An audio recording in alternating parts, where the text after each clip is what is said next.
Thank you, friend, for that all too kind introduction that I'm not sure I fully deserved.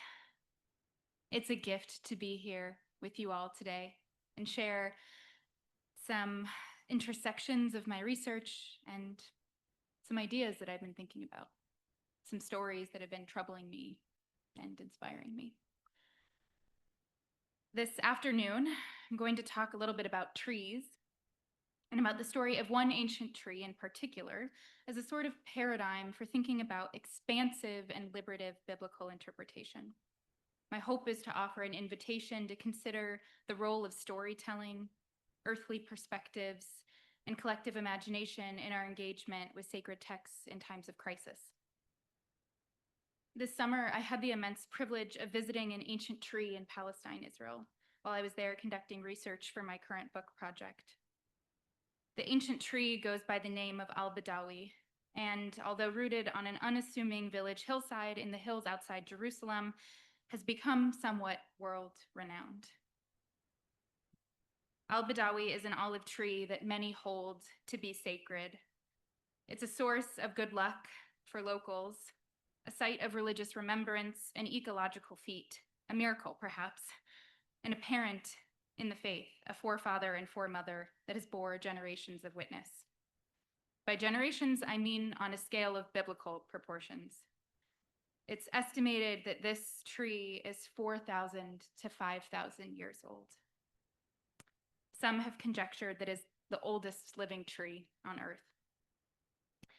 Over the course of its several thousand-year life, the tree has grown to about 42 feet tall.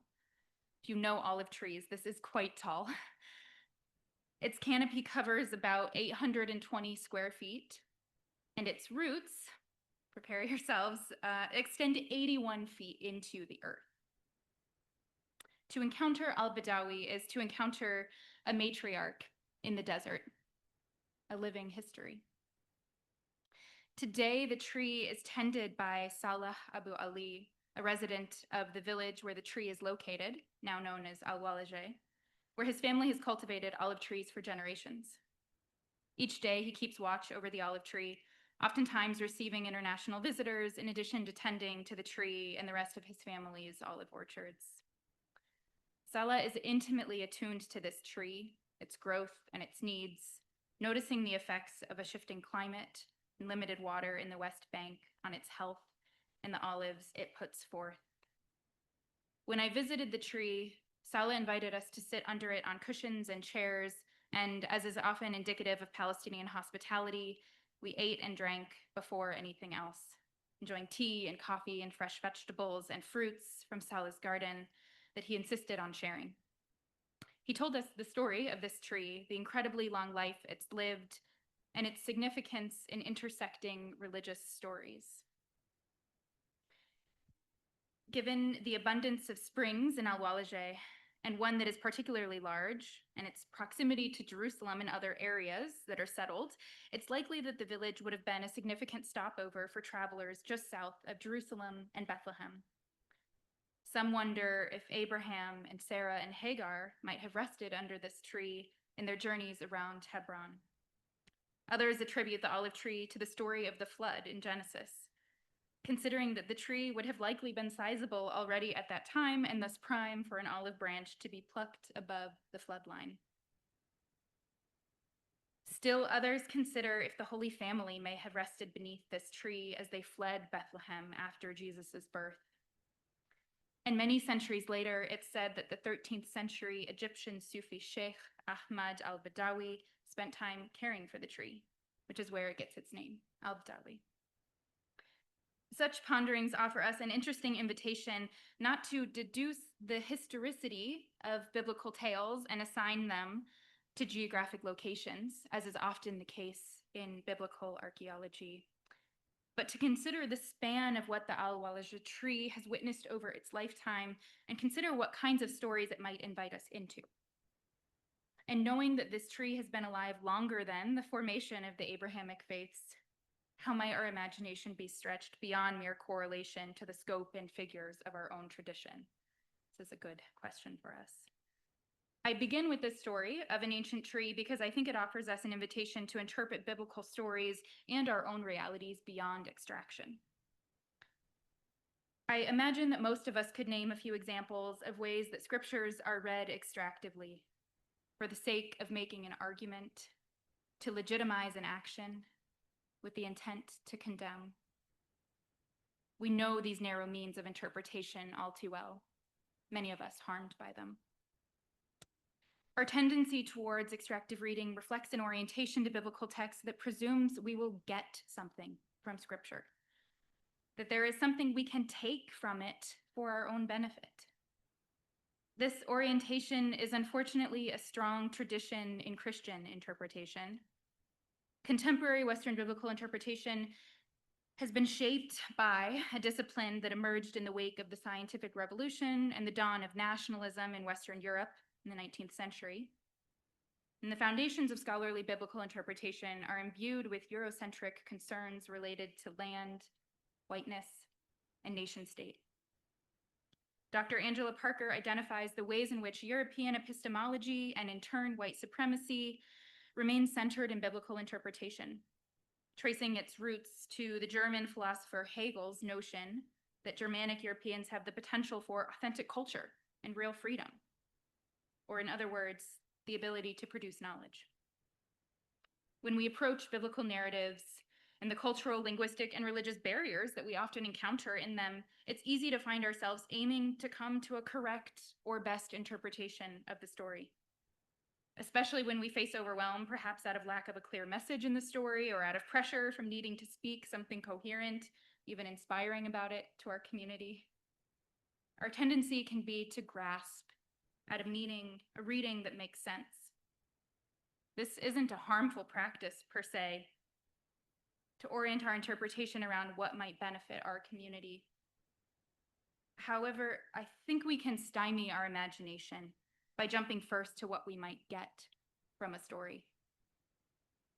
We often grasp for meaning we can extract from sacred texts before considering the ways of thinking they might be inviting us to inhabit.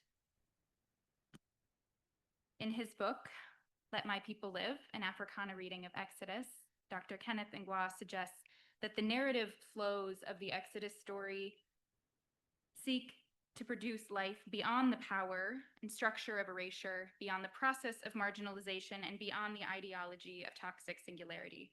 Here I'm picking up some threads that you began weaving earlier. Ngwa argues that the multiplicitous narratives and voices that surface in the liberation movement in the book of Exodus resist forms of colonial, patriarchal, and imperial singularity as it wrestles with experiences of erasure, alienation, and confinement. He asks, how does community resist the costly allure of privileged, singularized existence? This is a question the Exodus story wrestles with intimately. Now, just a moment ago, when examples of extractive readings came to mind, it's likely that you thought about instances of others extracting this kind of reading. Likely those who think quite differently than you theologically, politically, etc.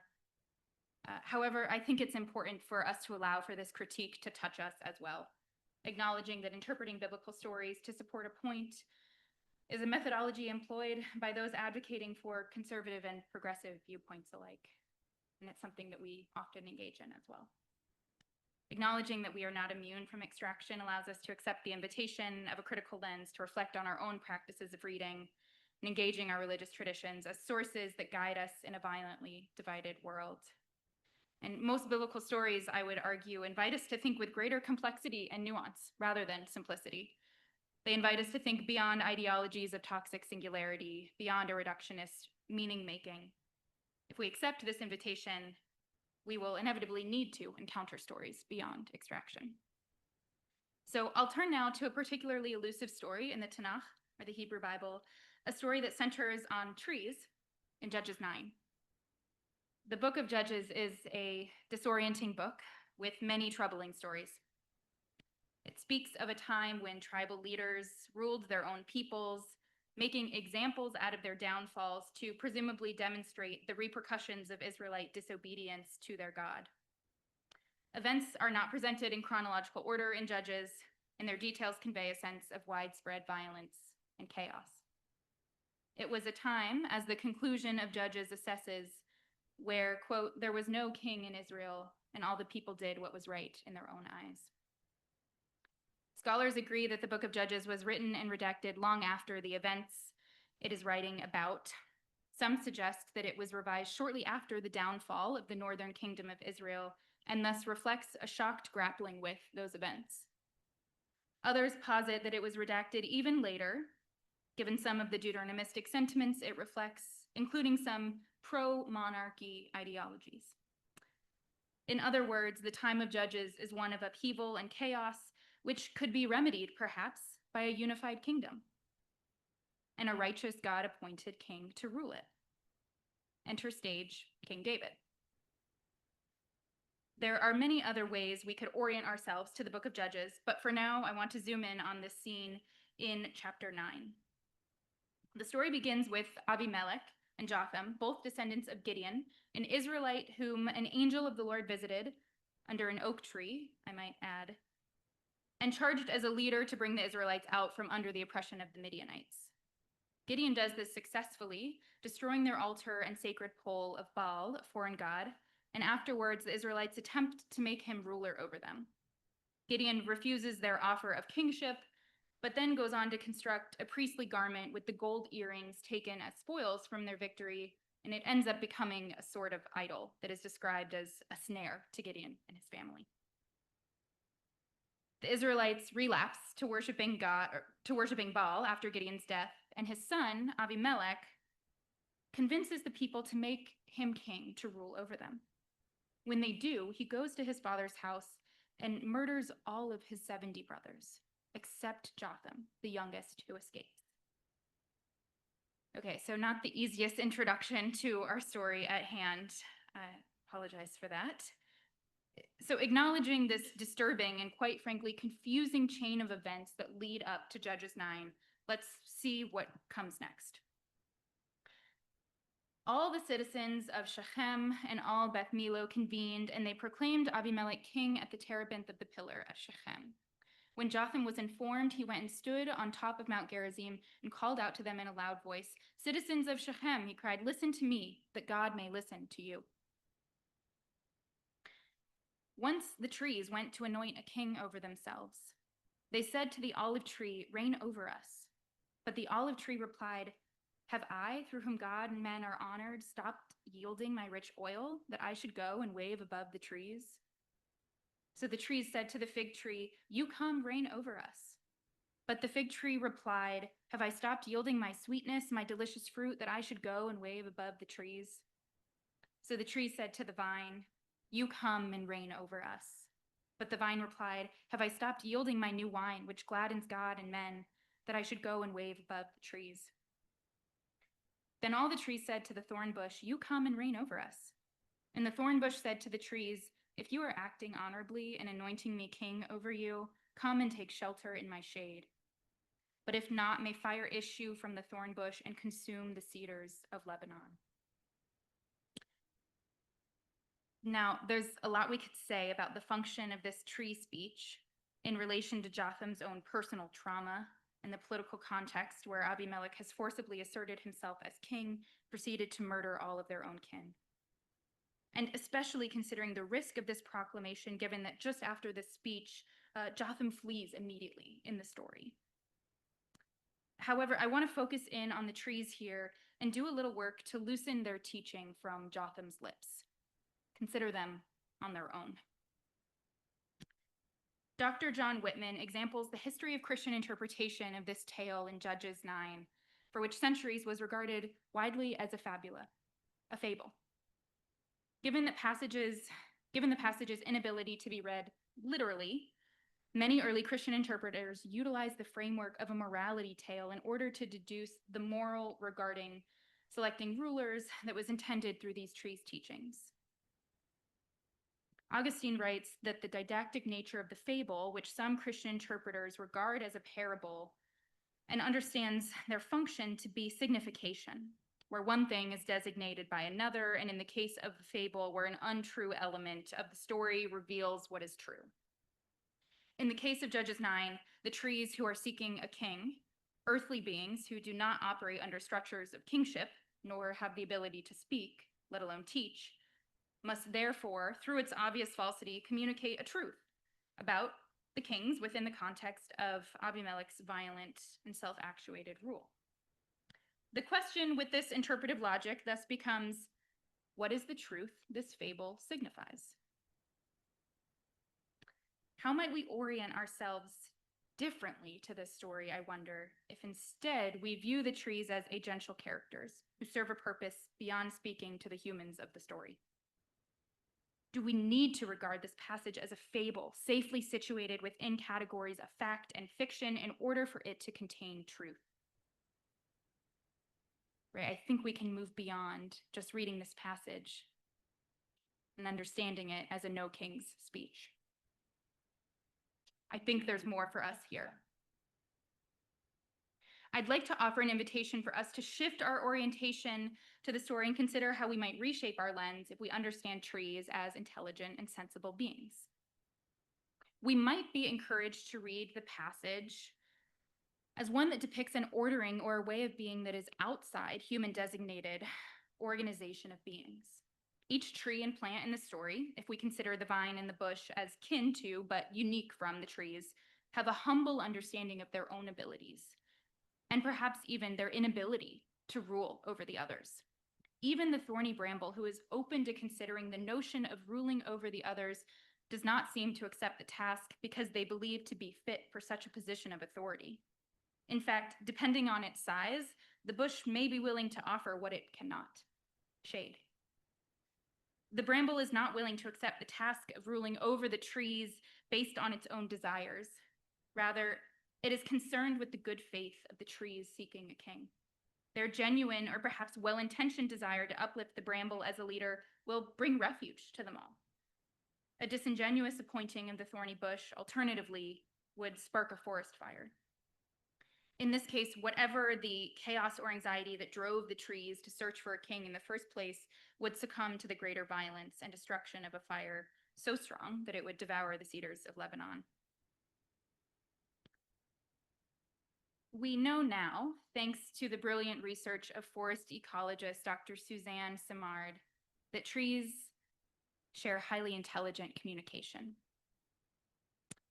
Neighboring trees in a forest are connected by a mycelial underground network through which trees can send warnings to others about threats they are facing, such as insect damage, that can prompt other trees to develop enzymes to defend themselves against the potential threat.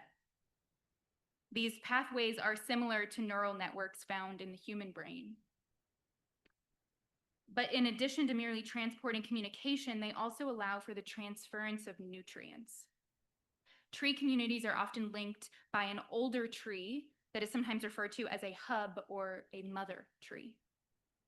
Through this model, older trees transfer carbon and other nutrients to seedlings in the understory, allowing them to survive at critical points in their life. Trees in a healthy forest with their fungal system intact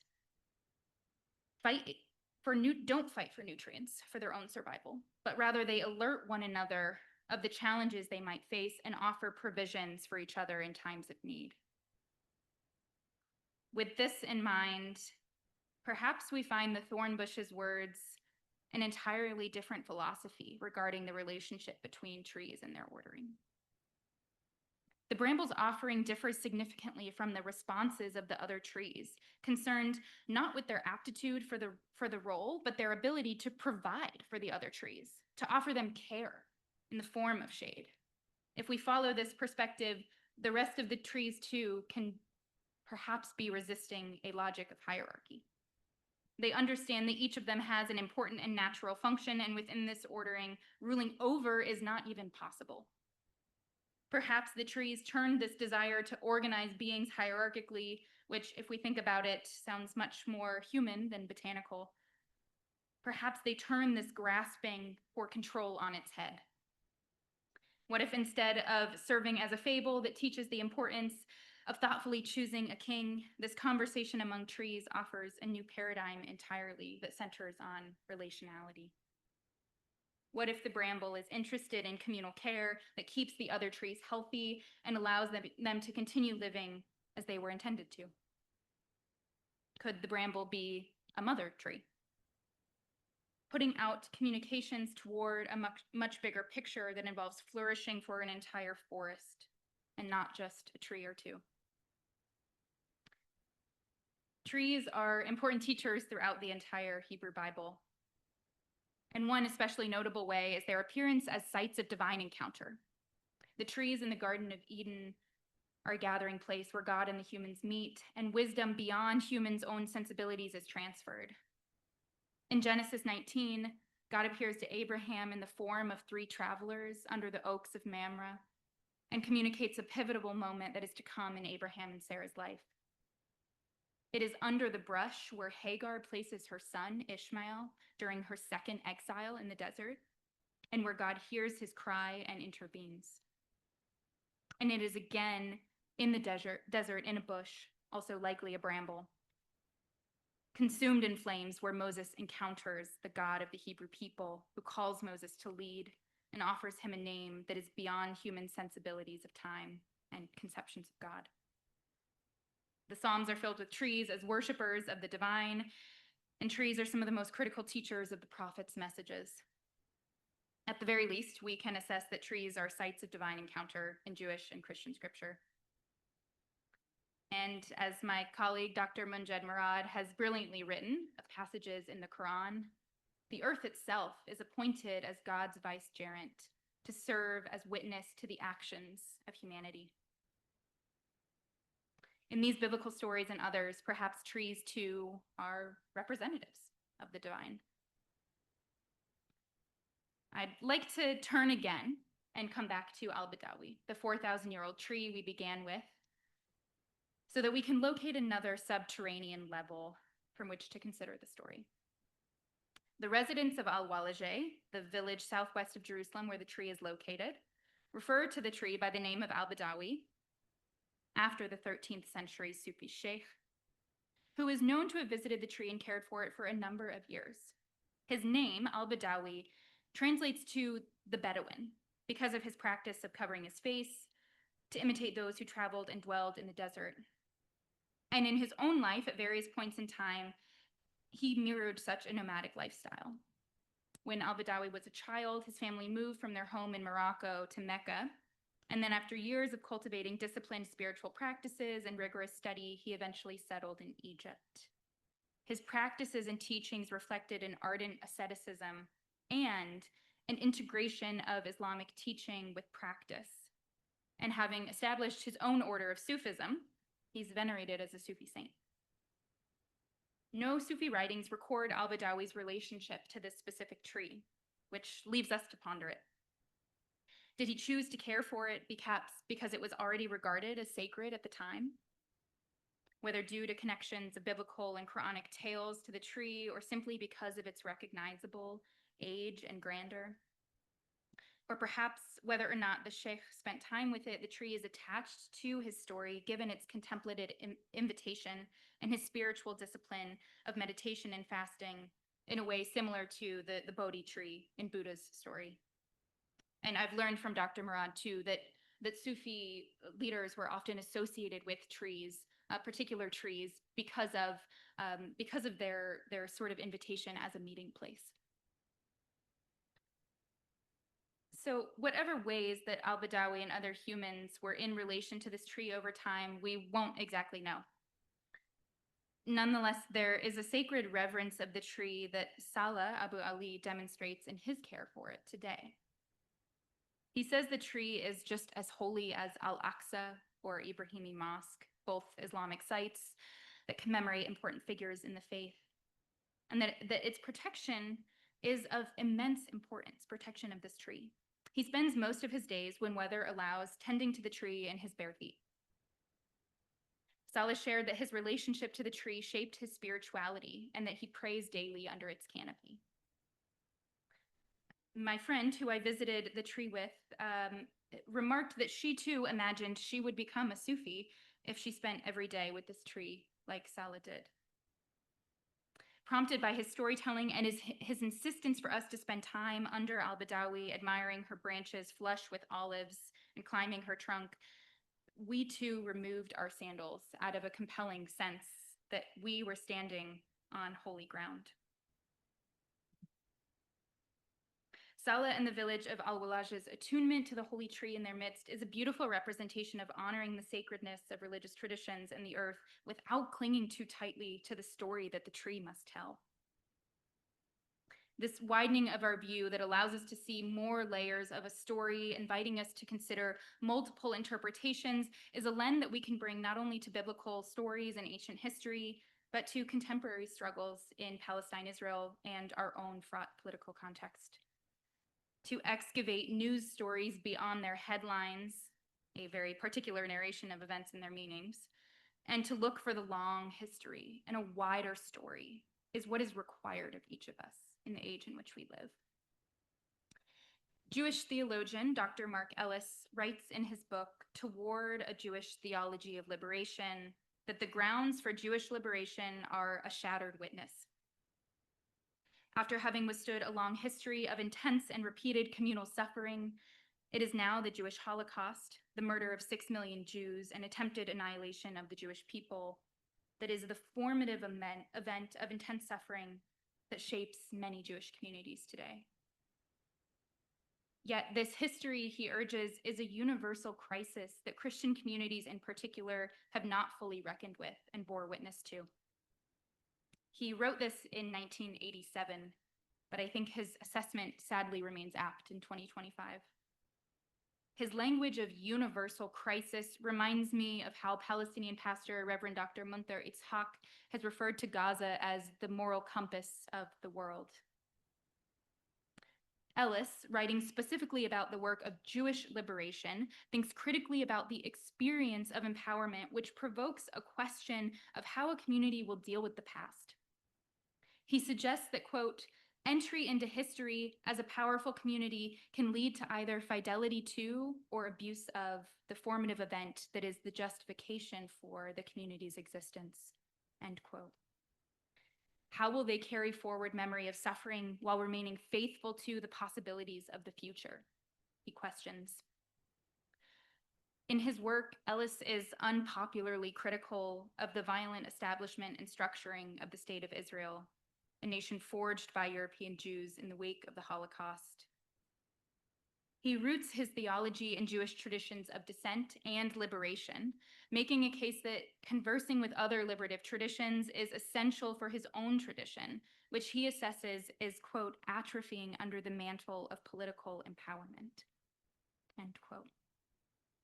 Some of his key conversation partners are Palestinian theologians like Naim Atik, who at the time were developing a nascent Palestinian theology of liberation. At these intersections, Ellis develops the idea of a broken middle as a site of encounter across boundaries and across othering. There is a need, he argues, to, quote, build upon a broken middle which recognizes myths and history, flaws and movement, injustice and the pursuit of peace, the fears within each community, and the possibility that fears can be overcome in the process of forging a new relationship, end quote. To move beyond cycles of oppression and suffering, there must be a meeting place where past traumas and ongoing violences can be recognized and named with particularity, and where one can see the other reflected in their own community. Palestinian theologian Reverend Dr. Mitri Raheb has written on the importance for Palestinians to be able to tell their own story, a history which has long been sanitized and erased. It's essential, he says, in order to move towards theologies and biblical interpretation that are liberative. One of the biggest barriers for Palestinians, he names, is that, quote, not only did we lose our land in 1948, what we call the Nakba, or the catastrophe, but equally tragic is that we also lost our narrative, end quote. The stories of Palestinians are now beginning to rise to the attention of the world, but actual liberation still feels palpably very far away under the weight of brutal military occupation of Palestinian territory and in the wake of genocide in Gaza. And yet grounding communally in the past stories of our peoples, rooting in the present and carrying them forward into the future ushers in a new kind of imagination. In his book, Faith in the Face of Empire, The Bible Through Palestinian Eyes, Rahab talks about this as the faithful work of hope. He writes, quote, "Faith is facing the empire with open eyes that allow us to analyze what is happening, while at the same time developing the ability to see beyond our present capacities. Hope is living the reality and yet investing in a different one. Hope is faith in action in the face of empire. Hope is what we do today." End quote. The work of communal imagination, as Dr. Ngwa has invited us into, I think requires us to retell stories that might have been forgotten and to tell new ones. By wrestling, playing with, reimagining biblical stories in community, we can breathe new life into them, allowing the stories and the divine that rests in them and in between them to speak in new ways. Sometimes considering a new perspective of a story allows us to see an entirely new story. Although an awareness of Al-Badawi's impressive existence has grown among the international community, the tree's future is threatened, which in part contributes to Salah's sense of responsibility to protect it. In recent years, the effects of climate change in the region has resulted in significantly less precipitation during the rainy season and therefore longer periods of drought and intensely dry conditions over the summer and fall. Olive trees in Palestine, Israel have long been known for their resilience in the hilly desert climate, as well as their abundant provision of olives, both for food and oil. In an altered climate, though, humans are tending to olive trees in ways they have not for much of history. Copious watering is now often required for olive trees to remain healthy through the dry season and put forth fruit. During our visit, Salah pointed to the cracked earth beneath the tree as an indicator of how parched the land currently is. He shared that in recent years, the tree's olive production has suffered significantly due to insufficient rainfall. The water in the nearby spring has already dried up due to little rainfall in winter months. The aquifer is not being replenished enough, and he is struggling to transport enough water down the hillside to keep Al-Badawi watered. Now, the dimension of this water problem is not merely a product of climate change, but rather is specific to the Palestinian experience of living under Israel's occupation of the West Bank. In 1967, when Israel began its occupation, it took control of the water sector and introduced widespread bans and restrictions that affected Palestinians acutely. Palestinians are required to receive approval to dig new wells, and a limited amount of water is supplied to the segmented areas of the West Bank. In times where Israel exacts collective punishment on Palestinian communities, the water supply is often shut off entirely. And many Palestinian communities are not even connected to that grid to begin with. Most Palestinian families buy water tanks to serve as reserves when the water supply is halted. And still, in the West Bank, Palestinians consume less water than the minimum amount recommended by the World Health Organization. And still, there is more to this story that we must look to uncover. One additional reality that is important for us to consider in relation to Al-Badawi's life is that of military occupation and all of its violent manifestations beyond water management. After living at least 3,987 years, where human and non-human animals could freely visit it, Al-Badawi is now restricted, resting just above a portion of the separation wall. The building of this wall first began in the early 2000s in efforts to contain Palestinians in Bethlehem and the surrounding villages and restrict their freedom of movement. Here you can see Salah standing just above the tree in the background, and then the wall that snakes in a road just to the right of it. When construction of the wall surrounding the village of Al-Walaja began, which cuts through the hillside olive orchards quite close to the ancient tree, Salah recalls that he felt the ground tremble. Through his intimate relationship to the earth and the soil, to the tree and the soil it's grounded in, and the ecosystem it's a part of, he felt the earth shudder under such violence. His attunement, his orientation allowed him to glimpse the earth's experience of this atrocity. The earth does not just witness the traumas of the humans living around it, it has its own. And given that we are in the month of October, the height of the olive harvest season in Palestine and throughout the Mediterranean, I would be remiss not to name the other threats that Salah is protecting this tree from. In a time of rapidly growing Israeli settler violence, olive trees are often victims of brutal attacks. In efforts to steal Palestinian farmland or intimidate Palestinians from tending to the land they still have access to, settlers uproot olive trees and burn entire orchards, severing Palestinian relationships to a sacred part of their history and presence. These widespread tactics are often wielded in high numbers during the olive harvest season, coupled with attacks against Palestinians who are harvesting, and sometimes against the foreigners who are now there frequently to accompany them for protection.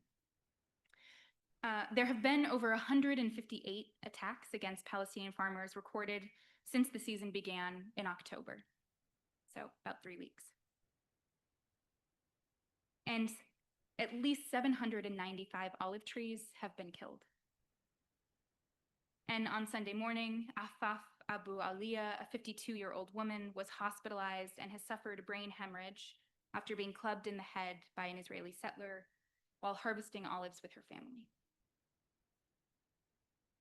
This violence is abhorrent, but it is also deeply ironic that this olive tree, a tree that has long been regarded as a symbol of peace and a sign of God's provision across Abrahamic religions, that olive trees have now become a site of violence. The need to protect a 4,000-plus-year-old tree not only from an increasingly inhospitable environment, but from threats of religious nationalist extremists to set it alight or take it and the land by force in order to lay claim to a particular historicity and intrinsic ownership, this feels like a dystopian task. Nonetheless, expanding the scope on Al-Badawi's story makes it so that we cannot tell a simplistic tale about the tree's history. It elides any one religious narrative that would configure it into a site of the past rather than a living story in the present. And a widened view does not allow us to look to the future of an ancient tree preserved unless we reckon with the violence it is bearing witness to in the present.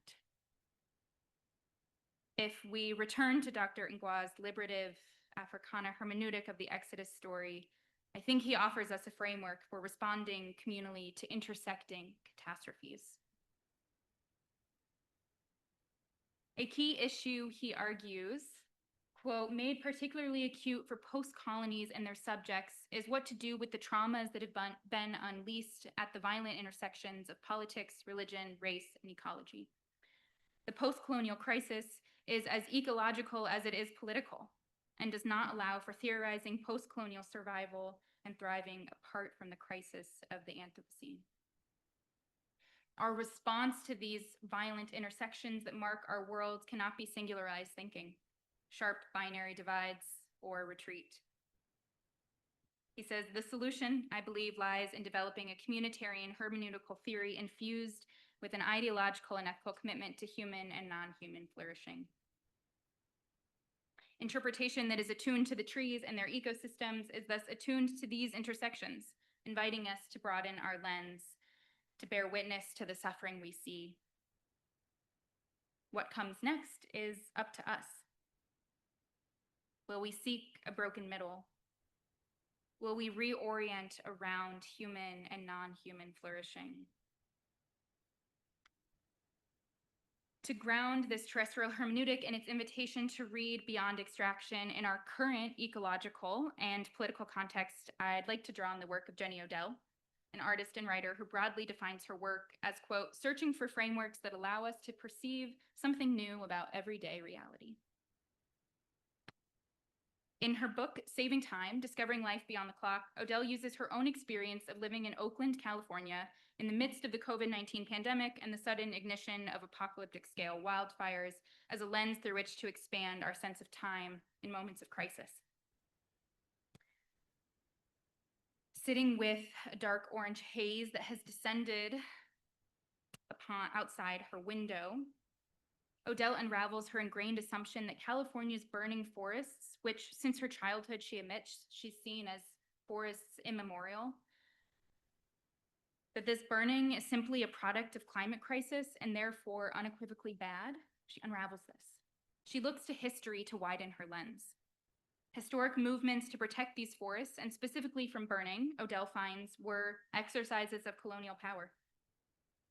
In the 1850 California Act for the Government and Protection of Indians, it barred indigenous burning practices, a critical aspect of indigenous land stewardship that cultivated healthy ecosystems,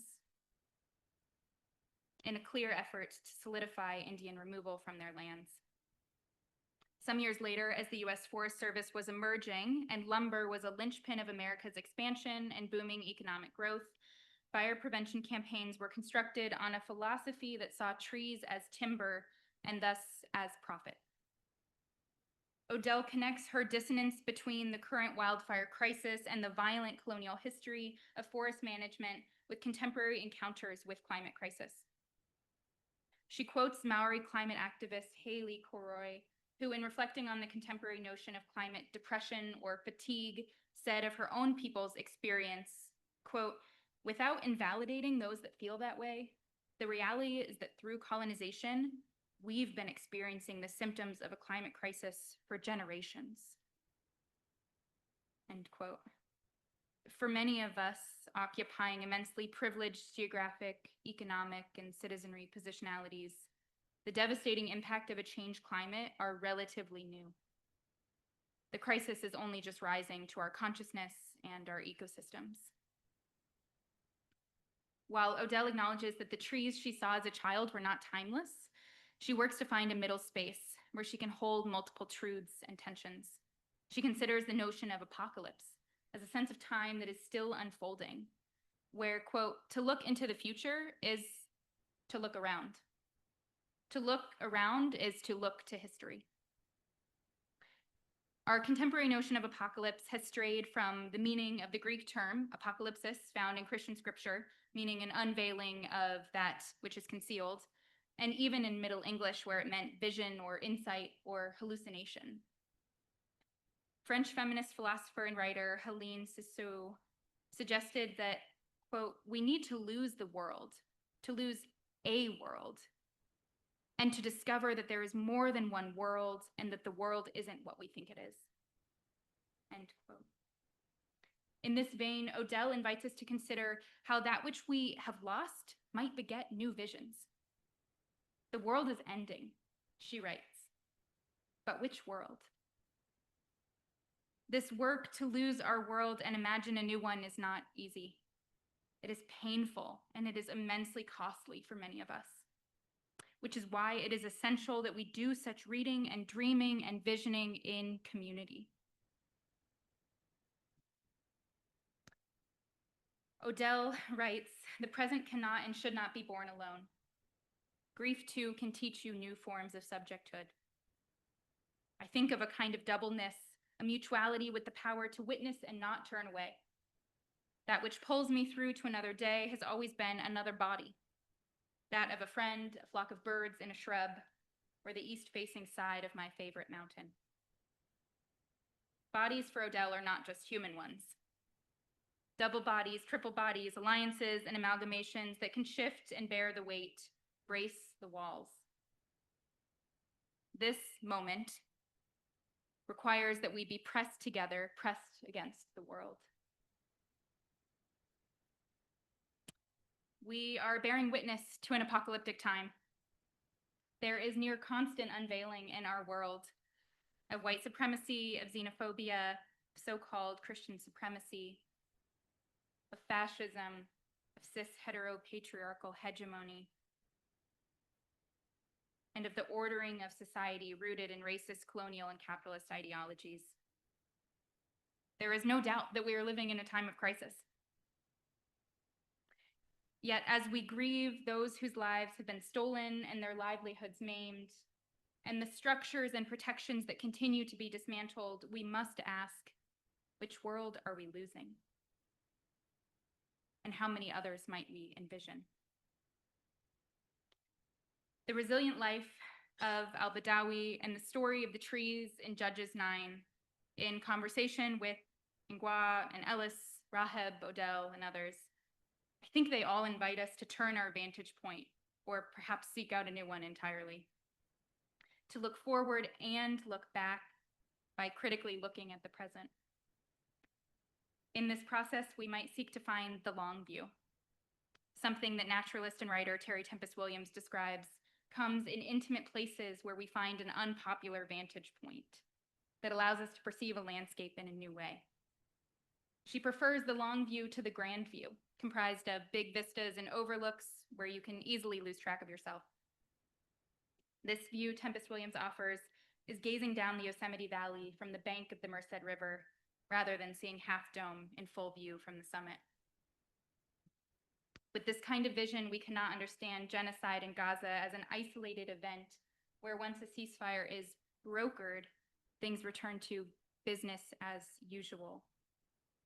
Notice here the capitalist framing of a purported pursuit of peace. With this kind of lens, we cannot simply look for the lesson that Jotham's tree tale imparts, but must excavate further, wondering about the wisdom and witness of these trees and how our perception of reality might be shifted through it. The long view allows us to see that fascist regimes do not rise to power overnight. It reminds us that border and apartheid walls and detention centers, or rather the violent exclusionary logics that fuel them, are not constructed in a day. What if your crisis has already been someone else's reality for far too long? The logics of racism, capitalism, and colonialism presently being revealed in painful and acute ways are, through a long view, beams in the structure of our society.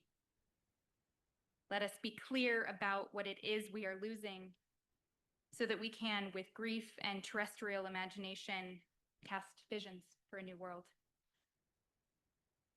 How might our individual and collective imagination be expanded by cultivating our attunement to a subterranean level of our sacred stories? In what ways can we find joy and imagination, freedom even, by engaging with stories beyond the expectation for a singular, distillable, singularized message? What new worlds might we imagine through a lens beyond extraction? Might we see that trees are our ancestors and teachers? Can we catch a glimpse of all non-human beings as bearers of the divine? Is it possible that our own voices, our desires, our anxieties, clamoring for a narrative that, in all honesty, serve our own interests? Is it possible that the noise can quiet enough so that we can hear murmurs inviting us to dream and tell new stories toward mutual flourishing? We continue to widen our lens and continue to turn our sacred stories again and again with curiosity. I believe that such an invitation awaits. Inshallah, may it be so.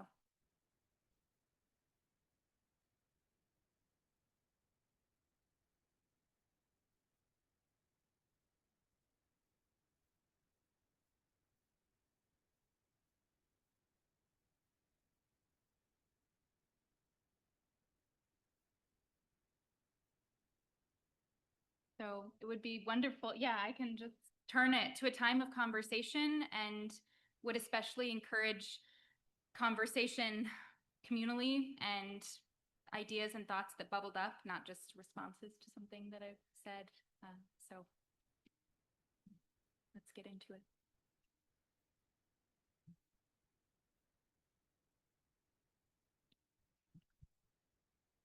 One of the things that I've been doing lately is inviting people to read the novel The Overstory by Richard Powers. You familiar with that?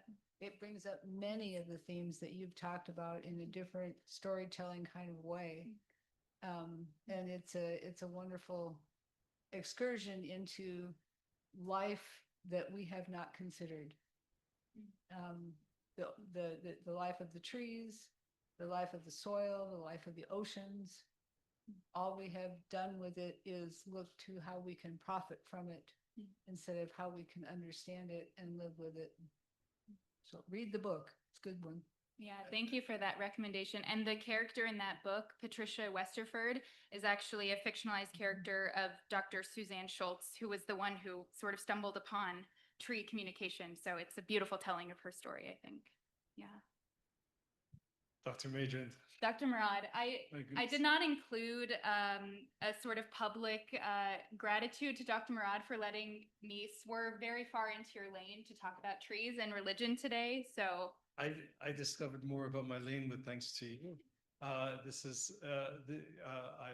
from Jerusalem and I study Sufism and trees, and I did not know about this tree, which I say not to highlight my shortcomings, but to highlight your remarkable learnedness, Dr. Maidrand. Just a couple of comments rather than questions, if I may. Nobody likes somebody calling for a microphone just to make a number of comments, but if you'll bear me out as people collect their questions,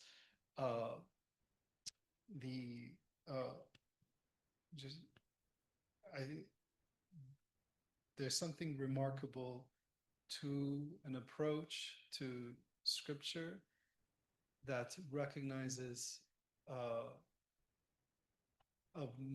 diversity of ways of interpreting, and I see that as being so much of what you do. The problem with an authoritative reading of just one level of verse is that it denies polyvalence, denies the possibility that there are deeper and deeper and deeper levels of meaning, and then it really the scripture itself in a sense becomes atrophied itself as a scripture. And so I'm grateful to you for mentioning this possibility. People often just assume a falsity, what you call the falsity, kind of that immediate suspension of belief. There's a term of suspension of belief. Yes, suspension of belief when one watches a work of fiction or something, or reads a work of fiction. So thank you for that, suggesting that we could, recognizing that assumption of a falsity and removing that. And indeed, in the Quran too, the earth is a witness rather than vicegerent, a witness of all things, and it will report. She will report all that she has witnessed in the day of judgment, in the Quran. And so too in the Bible, especially in the Hebrew Bible, so much mention of nature as agential, as having agency. So thank you for pointing to this diversity of interpretations, the different ways of interpreting the text, which is ultimately really in service of the text, and which also points to the possibility of misinterpretation as well, and keeps us on our toes. And then just the other point I wanted to highlight is there's the reason for this. It leads up to it. With what's happening in Israel and Palestine is you have, and you highlight this in your presentation beautifully, you have the killing of human beings, you have the killing of non-human beings. Every time a bomb falls, God knows how many creatures die, and you mentioned that with the trees, what is happening to trees that have been, you said 795 in the last 3 weeks, and that's obviously what's documented. Right. Yeah, of course, with all these numbers, that's just what's documented.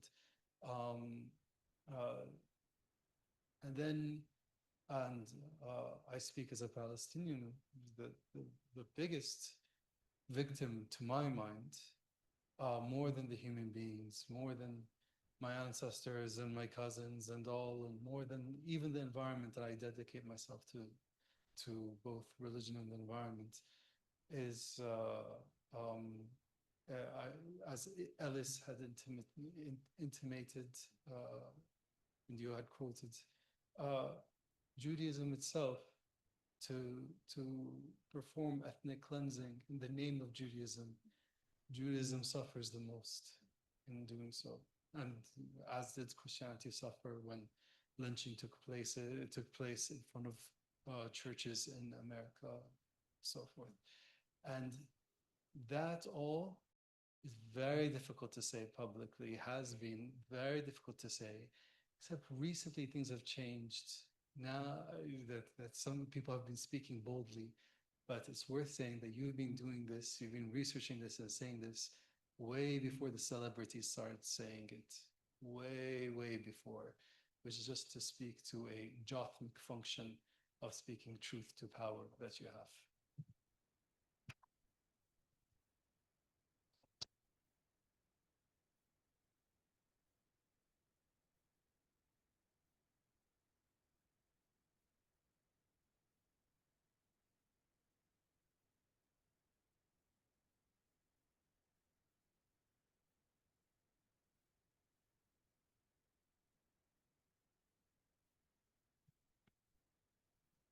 Dr. Maidrand, just wondering, what influenced you to head in this direction of this study?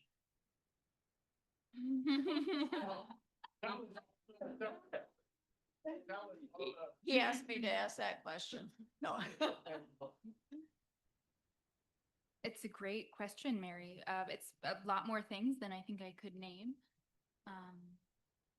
including ways that I was drawn into kind of deeper and more attuned relationship to soil and growing food. And that's in my family as well. So that's work that my ancestors have done, which inherently involves this sort of colonial layer of their relationship to land and conventional farming. And a lot of my entry point into this work was by happenstance or divine kind of encounters of finding myself particularly related to Palestine, Israel, in a region whose recent history and contemporary realities I was wholly ignorant to. And so coming into that space and learning with a lot of Orthodox Jews, and then learning with and being mentored by a lot of Palestinian Christians that invited me into, I think, an investigation of my own kind of shaping and my relationship to the tradition of Christianity broadly, but the work of biblical studies in particular. And that, just to be honest, unearthed many more questions than answers. And so my curiosity and a deep troubling and witnessing of immense violence continued to draw me further into the work. Thank you for that. Friends, let's put our hands together and thank Dr. Maidrand for an excellent speech.